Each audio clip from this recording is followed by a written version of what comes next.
김 기자, 미래통합당에서도 오늘 누군가 무소속 출마 선언을 했다면서요? 네, 홍준표 전 자유한국당 대표가요, 당을 떠나겠다고 선언했습니다. 당을 떠나서 무소속으로 대구에 가겠다고 했는데요. 이 상징적인 장소에서 조금 그 기자회견을 했습니다. 무슨 시비 앞에서 했는데요. 일단 그 영상부터 보고 오시죠.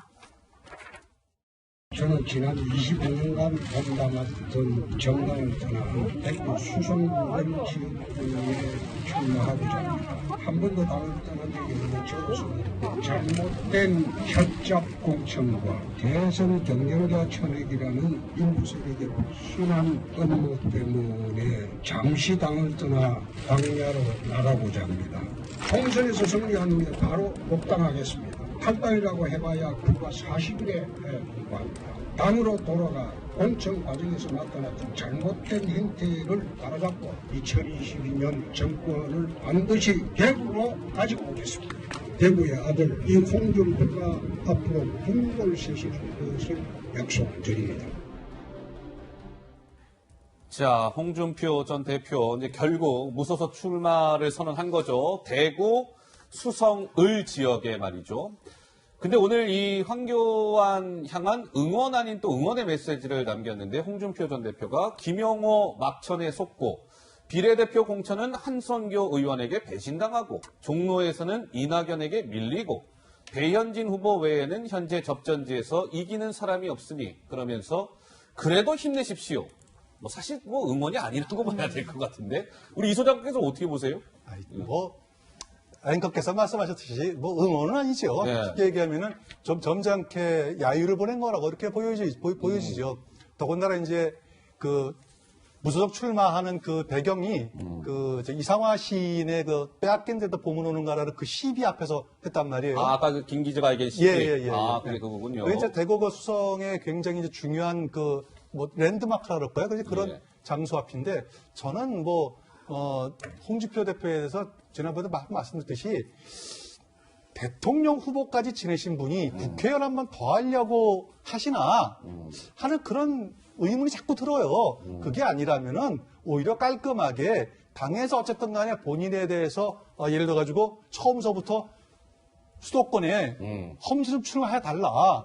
당에서 대통령 후보가 지냈으니까 이번에는 당을 위해서 좀 희생을 좀 해달라는데 본인이 거부했지 않습니까? 그러면서 뭐 양산을에 가겠다. 고향 창녕에서 양산을 가겠다. 근데 공관위원장 김영호 의장 끝까지 그걸 권유를 했어요. 예. 그러지 마시고 그래도 강북에 벨트를 좀 구성해달라. 서울이 지금 위험하다. 한강 벨트를 구성을 해야지 거기서부터 붐이 일어나야지 밑에까지 내려오는데 그거를 좀 대통령 후보까지 지내신 분이 꼭 좀 해달라고 그렇게 간곡하게 부탁했는데 본인이 안 드셨잖아요. 근데 이제 와서 빼앗긴 데도 봄이 오는가 마치 본인의 어떤 중요한 가치를 빼앗긴 것처럼 그렇게 말씀하시는 것이 과연 지금 보수 대연합이 이제 겨우 성사돼가지고 어떤 크게 다시 한번 보수 힘이 일어난 이 시점에 과연 과거 보수 정당의 대통령 후보가 지내신 분의 행위가 정당하냐? 저는 이거 국민들께서 꼭 좀 판단해 주시기 바랍니다. 알겠습니다. 근데 아까 지금 홍준표 전 대표가 대구 총선에서 승리한 후에 바로 복당을 하겠습니다라고 얘기했어요. 그러니까 무소속으로 내가 선거에서 이긴 후에 미래통합당에 지금 자막도 나오고 있죠. 복당하겠다라고 얘기했는데 그럼 김평론가 지금 홍준표 전 대표는 실제로 저렇게 어떻게 가능할까요? 당선된 이후에 복당? 상황에 따라 좀 다르죠. 근데 바로 복당하기는 쉽지는 않을 겁니다. 왜냐하면 당도 어쨌든 당의 어떤 그 존립 권위라는 게 있는 건데 권위를 좀 무시하고 지금 저렇게 나가는 거 아니겠어요? 또 본인은 굉장히 억울하겠지만 또 국민들 시각에서는요 물갈이를 한 거예요. 왜냐하면 지금 그 과거 자유한국당 지금의 미래통합당 가장 큰 문제가 뭐였습니까? 과거에 발목이 잡혀 있고 미래에 대한 비전이라든가 새로운 모습 그러니까 국민이 기대를 담을 만한 새로운 그릇이 없다는 거. 과거에 이미 검증이 끝난 사람들이 자꾸 하겠다 그러니까 대안 세력이 될 수 없다는 그게 가장 큰 약점이었잖아요. 그런 측면에서 보면은 김영호 공관위원장이 국민의 시선에 맞는 공천을 어느 정도 했다고 지금 볼 수 있는 거거든요. 그럼 이해관계자들 입장에서는 다 억울하죠. 근데 그렇다고 해서 그거를 아까 말씀하신 예, 예. 것처럼 앞서 말씀하신 것처럼 책임 있는 자리를 지내신 분이 이렇게 하는 게 맞나? 이게 뭐 저는 정치 발전은 절대 아니라고 봅니다. 예. 어쨌든 문석균 씨, 홍준표 전 대표가 오늘 무소속 출마를 선언을 했습니다. 어떤 결과가 나올지는 저희가 뭐 예단할 수 없겠죠. 지켜봐야 될 것 같고. 이번에는요, 미래통합당의 황교안 대표가 이 명단을 한번 쫙 보고 뭐 경로했다 이런 뉴스가 나왔습니다. 김 기자 무슨 일이 있었던 걸까요? 네, 자유한국당, 미래통합당의 비례 전담 정당이죠. 미래한국당에서요, 어제 비례대표 순번을 발표했는데, 그래요? 미래통합당에서 최근에 영입한 인사들이 줄줄이 조금 하위 순번을 배정받았기 때문입니다. 일단 통합당에서 비례 1번으로 거론되기도 했던 인물이죠. 윤주경 전 독립기념관장이 21번, 21번 전주혜 받았어요? 전 부장판사가 23번, 오. 윤창현 전 한국금융연구원장이 26번. 이렇게 좀 영입 인사들이 당선권 밖에 번호를 배정받은 건 아니냐 이런 논란이 있는데 특히나 그 목발 짚고 탈북한 것으로 유명해서 알려진 지성호 씨가 예비 명단 4번에 올랐습니다. 그런데 지 씨는 또 올해 1호 영입 인재이기도 하죠. 황교안 대표가 이게 외부로 알려지기 1시간 전까지도 몰랐다 그래요. 그래서 명단을 보고 좀 화가 많이 났다 이런 얘기도 전해지는데요. 미래통합당 지도부는요 일단 말을 아끼면서 후속 대응을 검토하고 있습니다. 직접 들어보시죠. 또 어제 미래한국당 쪽에서 비례 명단을 발표했잖아요. 근데 그것에 대해서 재판에서 갈등이 있으셨던 걸로 알고 있는데 어떤 입장을 가지고 계신가요? 아직 뭐 그 부분은 조금 더 두고 보십시오. 미래한국당 관련해서 새로운 얘기가 이거저거 뭐 논의를 하고 뭐 할 텐데 좀 더 두고 보십시다. 뭐 방향은 아직 뭐 잡히지 않았으니까요. 방향은 뭐 정해지진 않았으니까. 지금 현재 통합당에 영입된 인재들이 거의 다 밀려났는데 당 지도부 차원에서는 대응은 어떻게 되는 거예요? 그러니까 그런 부분들이 지금 저희들이 영입했던 부분들하고 좀 차이가 좀 있고 좀 그러는데 포함해서 좀 얘기를 좀 해보겠습니다. 그러니까 황교안 미래통합당 대표가 이제 통합당 내에 영입 인재라고 해서 20여 명을 이제 쫙 인재를 모아놨는데 그 20여 명 중에 지금 미래한국당에서 비례대표로 배지를 달 사람이 지금 당선권 그 번호 안에 받은 사람이 지금 단 한 명도 없다는 거예요. 지금 미래한국당의 당선권이 대략 1번부터 해서 한 17번 정도까지 이렇게를 당선권으로 보는데 황교안 대표가 영입한 사람들은 죄다 지금 뭐 다 20번대 이운 거예요. 보세요. 21, 23, 26, 32. 지성호 씨는 예비 명단 4번이니까 명단이 번호가 40번까지 매겨지거든요. 그러니까 예비 명단에 4번이면 실제로는 번호로 따지면 44번인 셈이에요. 그러니까 지금 이런 얘기가 나오는 거죠. 미래통합당에서는 황 대표를 중심으로 영입한 인재들이 당선권 밖으로 밀려나면서 황교안 대표가 크게 화를 냈어요. 미래통합당 또 다른 관계자는 아니 좋은 인재 모셔왔는데 그런 사람들은 뒤로 밀려있고 엉뚱한 사람들이 당선권에 포진해 있고 이건 있을 수 없는 일입니다. 미래통합당의 대표는 황교안, 미래한국당의 대표는 참고로 한선교 의원입니다. 정 의원께서는 어떻게 생각하세요?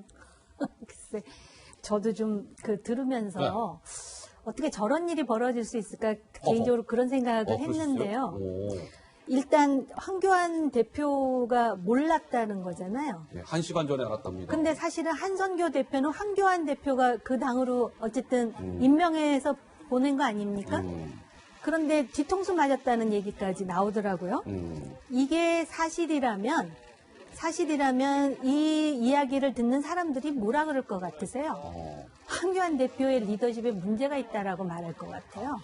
이게 사전에 조율이 돼가지고 지금 미래통합당이 미래통합을 위해서 보수가 대단결하고 이런 인재를 했다 그래도 지금 그 현 상황에서 어떻게 당락이 결정될지 모르는데 우리가 이렇게 인재를 보냈는데 저쪽에선 저쪽 나름대로 또 인재를 골라갖고 번호를 매겼다는 거 아니에요? 그런 거죠. 근데 이 인재라는 말도 그렇고요. 그 좋은 인재라는 말이 얼마나 솔직히 주관적입니까? 사람들이 보기에는 황교안 대표가 정한 인재가 좋은 인재로 보일 수도 있고 또 어떤 사람들은 지금 한성교 대표가 이렇게 순서로 정한 사람들이 좋다고 생각하는 사람들도 있을 것 같아요. 근데 왜 이런 상황을 만드는지 이거는 전적으로 1차 책임은 황교안 대표에게 있다라고 보이고요. 대한민국 지금 사상 초유의 비례정당이라는 걸 만들지 않았습니까? 그것도 사실은 궁여지책으로 만들었던 건데 이게 묘수가 되기 위해서는 이걸 통해서 적어도 중도 보수 현 집권 세력의 어떤 문제에 대해서 정말 이 그 뼛속까지 그 소위 비판적인 사람들을 예. 아울러야 되거든요. 근데 이렇게 해가지고는 또 나중에 이 집권당이 야당 꼭 있다는 소리 들을까봐 아하. 저는 그게 걱정이에요. 예. 그러니까 저 지금 미래한국당, 그러니까 미래통합당의 비례정당, 이제 미래한국당에서 이제 번호를 매겼는데 이제 황교안 대표 측에서는 이게 경로했다는 거 아니에요? 이게 뭐야? 이거 뭐 내가 데려온 인재들은 좀 다 당선권 바뀌고.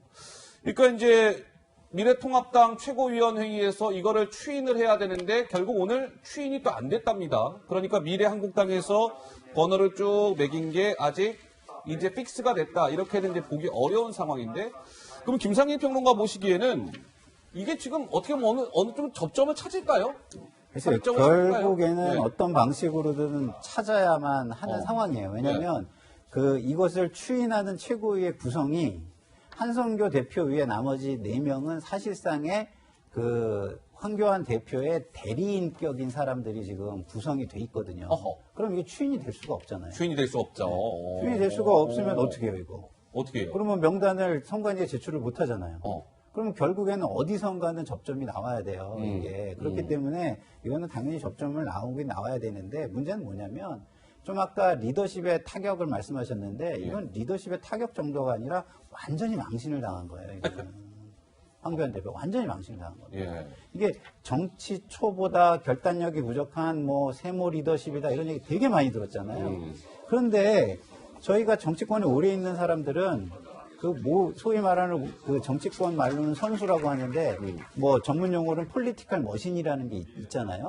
그 폴리티컬 머신에 대한 메커니즘이나 그 구성에 대해서 아무것도 못 하고 있다는 겁니다. 지금 이게 황교안 대표가. 예. 그러면 그런 거가 없이 조직을 이끌어갈 수 있느냐? 없습니다. 그러면 그 황교안 대표 주변의 참모들은 지금까지 뭐 했냐? 참모들 지금 누구랑 의논하고 누구한테 이야기를 듣는지 모르겠는데 그 참모들 빨리 바꾸지 않으면요. 리더가 절대 될 수가 없습니다. 예. 알겠습니다. 뭐 지금의 이제 다 말씀들은 우리 이제 뭐 세 분의 이제 개인적인 의견들을 주고 계시는 거죠. 근데 김 기자, 이 상황이 이쯤 되니까 지금 미래 한국당이 아닌 황교안 대표의 그 미래통합당에서는 굉장히 강경론이 대두되고 있다면서요? 네, 일각에서는요, 내부에서는 일각에서 미래 한국당을 좀 버리자 이런 이게 무슨 의견까지도 말이에요? 나오고 있다는 버린다는 게. 얘기입니다. 일단 황교안 미래통합당 대표는 통합당 자체의 비례대표도 뭐 불가능하지 않다 이렇게 여지를 남겨두었고요. 또 한 명의 다른 관계자는 법적으로 한성교 대표를 컨트롤할 수가 없으니까 미래 한국당을 아예 버리고 새로운 당을 또 창당해서 비례대표 후보를 그런 얘기까지 나와요, 새로 이제? 추천하는 방안도 있다. 아하. 심지어 이런 얘기까지 나왔다고 합니다. 그래요? 아예 그냥 미래 한국당 저 없는 당 칩시다.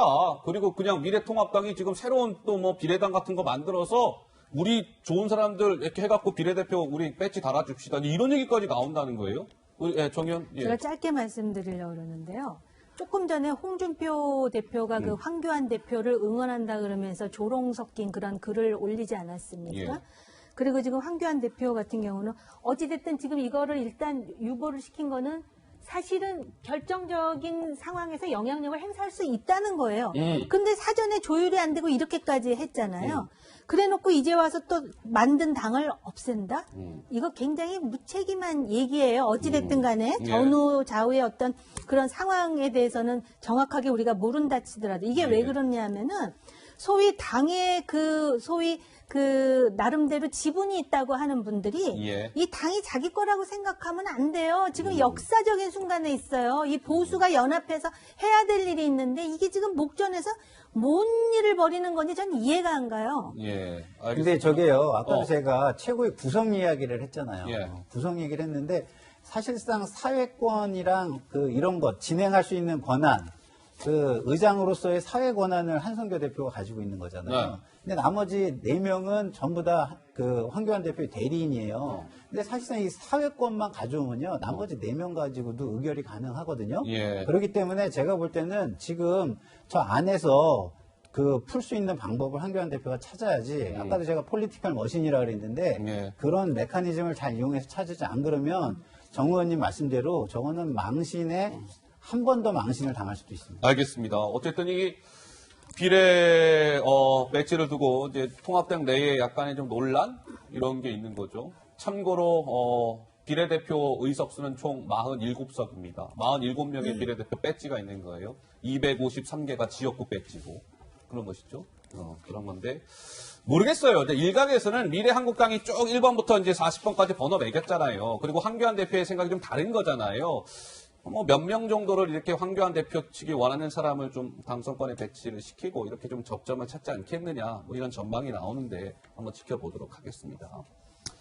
이번에는 김 기자, 민주당이 참여를 결정키로 한 비례연합정당 이거 관련해서 아까 우리 이 대표, 이해찬 대표 내로남불 얘기했는데 뭐 이 역시도 내로남불 논란이 있다? 무슨 얘기입니까? 불과 한 달 전만 하더라도요. 이인영 민주당 원내대표가 미래통합당이 비례정당에 현역 의원을 파견하는 문제를 두고 이렇게 비판한 바가 있습니다. 미래한국당은 가짜 정당이다. 의원들에게 대놓고 위장 전입을 호소하고 있다. 이렇게 비판했거든요. 그런데 지금 민주당 기류도 심상치가 않습니다. 일단 이해찬 대표는 불출마 의원들과 연쇄 회동을 가지고 있고요. 또 하나의 민주당 핵심 관계자는 현역 의원을 파견하는 거 불가피하다. 이런 말도 하고 있다고 합니다. 그러니까 민주당으로서는 좀 내로남불 아니냐 이런 비판을 받고 있는 건데요. 이인영 원내대표 지난달 6일 발언 함께 들어보시죠. 미래한국당은 위성정당도 자매정당도 아닌 오직 가짜 정당일 뿐입니다. 의원들에게 대놓고 위장 전입을 가짜 당적 이전을 설득하느라고 허송 세월을 할 만큼 한가한 상황도 절대로 아닙니다. 벼룩도 낯짝이 있다는 우리 속담이 있습니다. 명치가 없을 때 이런 용어를 쓰는 걸로 알고 있습니다. 지금 이 정부 또 집권당 최근에 만들려고 하는 비례연합당 저는 그런 표현이 적절하지 않는가 하는 말씀을 드립니다. 잘못된 과거를 뉘우치고 국민에게 솔직히 반성을 해야 됩니다. 어떻습니까? 이 소장 생각은요. 지금 뭐 당장에 민주당이 뭐 그렇게 미래한국당 비판할 땐 언제고 똑같은 행동하고 있는 거 아닙니까? 이런 것 같은데. 예. 이런 말씀을 좀 드릴게요, 저는요. 지난번에 그 양승태 대법원장이 이제 그 구속당할 때 뭐냐면 그 입법거래란 말을, 사법거래란 말을 했었거든요. 다시 말씀드려가지고 상고법원 설립을 위해 가지고 박근혜 정부하고 강제징용 노동자 그 문제를 갖다가 딜을 했다. 예. 이거잖아요. 그러면 이번에 보세요. 이번에는 왜 이런 일이 벌어졌죠? 다시 말씀드려서 공수처를 통과시키기 위해 가지고 뭐 정의당부터 시작해서 나머지 정당이 소위 말하는 4+1을 만들었지 않습니까? 근데 결과적으로 보니까 어떻게 됐어요? 그러면서 정치개혁이라는 포장을 아주 그럴듯하게 해가지고 준연동형 비례대표를 만들었습니다. 지금 완전히 다 무너졌어요. 물론 미래통합당 입장에서 볼 때는 처음서부터 이 선거제가 나올 때부터 성균관대 모 교수의 어떤 세미나를 통해 가지고 알바니아 문제를 거론하면서 다 이렇게 무력화됐다. 미리 경고했고 그다음에 만약 이 법이 통과가 되면은 선거법이 통과가 되면은 우리 그 당시에는 이제 자유한국당은 위성정당 안 되겠다고 공언을 했어요. 그런데 그 당시에 그렇게 해놓으니까 지금 민주당 어떻게 했습니까? 각종 비판은 다 해놓고서 똑같이 간다? 오히려 저는 거꾸로 민주당이 정의당이나 소위 말하는 4+1을 했던 그 나머지 정당들한테 입법 거래를 한 거예요. 입법 거래를 한 것이다. 다시 말씀드려가지고 그 공수처 통과를 위해 가지고 정치개혁이라는 명분을 내세운 입법 거래다. 이건 명백하게 이게 법적으로 이게 처벌이 어떻게 되는지 모르겠습니다만 만약에 이게 처벌이 가능하다면 100% 양승태 대법원장의 재판이다. 이렇게 말씀드리겠습니다. 자, 비례연합정당 관련 이야기 해봤고요. 저희가 준비한 마지막 주제가 될 것 같습니다. 화면으로 공개하겠습니다. 만나보시죠.